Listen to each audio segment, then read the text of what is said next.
Friends, நல்லா இருக்கீங்களா? இன்னைக்கு ரவா இட்லி பண்ண போகிறேன். அதுக்கு செய்முறை பார்க்கலாம் வாங்க.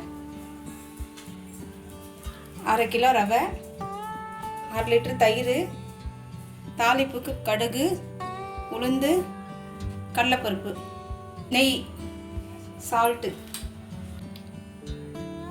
கொத்தமல்லி, முந்திரி, கருவேப்பிலை, கேரட்டு. செய்முறை பார்க்கலாம் வாங்க.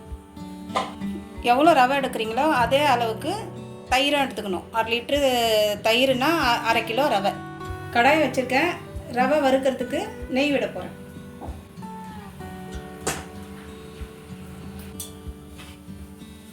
முந்திரி அந்த தட்டில் வைக்கிறதுக்கோசம் முந்திரி மாவு ஊற்றிட்டு அதுக்குள்ளே வச்சுட்டு மேலே மாவு ஊற்றணும். முந்திரியை தனியாக இது கூட தனியாக எடுத்து வச்சுக்கணும்.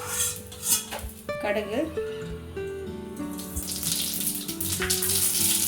உளுந்து, கடலைப்பருப்பு நல்லா வறுத்துக்கலாம். பெருங்காயம் சொல்கிறதுக்கு மறந்துட்டேன், பெருங்காயம் போட்டுக்கலாம்.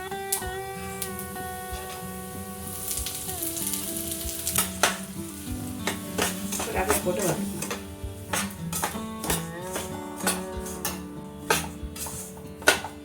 இப்போ வறுக்காத ரவையை தான் எடுத்து போட்டிருக்கோம். வறுப்படணும். இல்லை வறுத்த ரவையாக இருந்தால் கூட இது மாதிரி தாளி போடணும். வறுக்கணும். ரவை நல்லா வறுப்படணும். ரவை ஒரு 5 நிமிஷம் வறுத்தா போதும். இப்போ நல்லா வறுப்பட்டுருச்சு ரவை. இப்போ எடுத்து கொஞ்சம் ஆற வச்சுட்டு தயிரில் போட்டுக்கலாம்.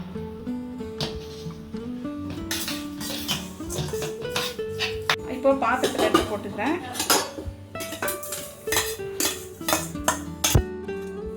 இந்த தயிர் எடுத்து இதில் ஊற்றிக்கிறேன்.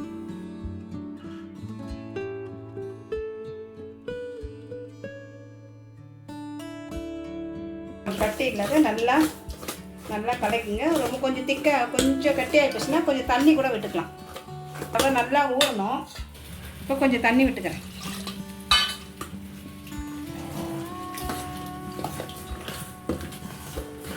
தேவையான அளவுக்கு உப்பு போட்டுக்கலாம்.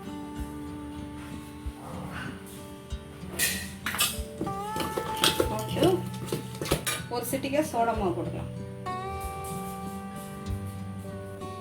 தேவைப்படுறவங்க சோடா மாவு போட்டுக்கலாம். வேணான்றவங்க இது போட்டால் கொஞ்சம் நல்லா மெத்துன்னு வரும். சோடா மாவு போட்டால் அதுக்கோசம் தான் போடுறேன் நான். கொஞ்சம் இது போட்டுக்கலாம். இந்த பதத்துக்கு போட்டால் போடுறோம். ஒரு 5 நிமிஷம் ஊறட்டும். ஒரு 5 நிமிஷம் ஊறட்டுங்களா. மாவு ஊறிடுச்சு. இங்கே பாருங்கள், மாவு ஊறிடுச்சு. இப்போ தட்டில் ஊற்றலாம். இட்லி தண்ணி ஊற்றி வச்சுருக்கேன் பாத்திரத்தில், இட்லி பாத்திரத்தில். இப்போது நெய் தடவிக்கலாம். எண்ணெயும் தடவலாம், நெய் இருந்தால் நெய்யும் தடவலாம். நெய் தடவைனா இந்த இதுக்கு நல்லாயிருக்கும். இப்போ அது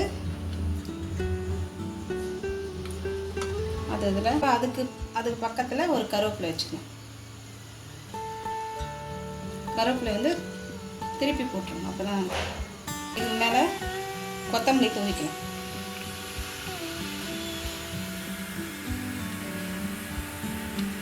துருவி வச்ச கேரட் போட்டுக்கலாம் அதுக்கு மேலே.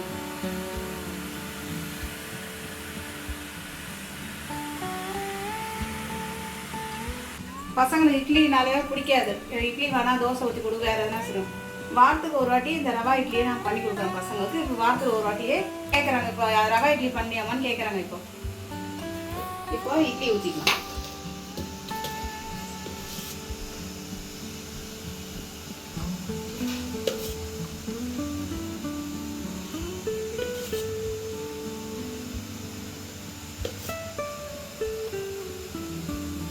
ஆவி வந்துடுச்சு பாருங்க. தண்ணி நல்லா கொதிக்குது. இப்போ இந்த இட்லி தட்டை எடுத்துக்கலாம்.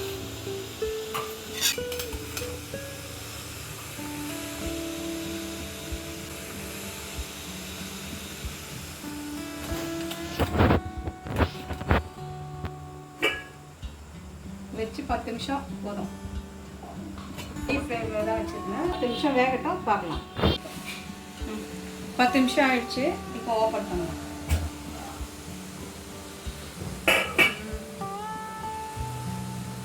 இப்போ இட்லி வெந்துடுச்சு. இப்போ கொஞ்சம் ஆறட்டும். இட்லி எடுக்கலாம்.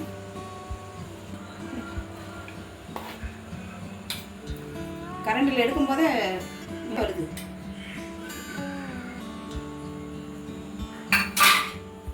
பாருங்க,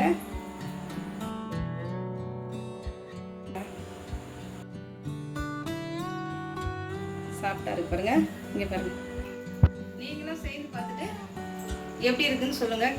லைக் பண்ணுங்க, ஷேர் பண்ணுங்க, கமெண்ட்ல சொல்லுங்க. பாய்.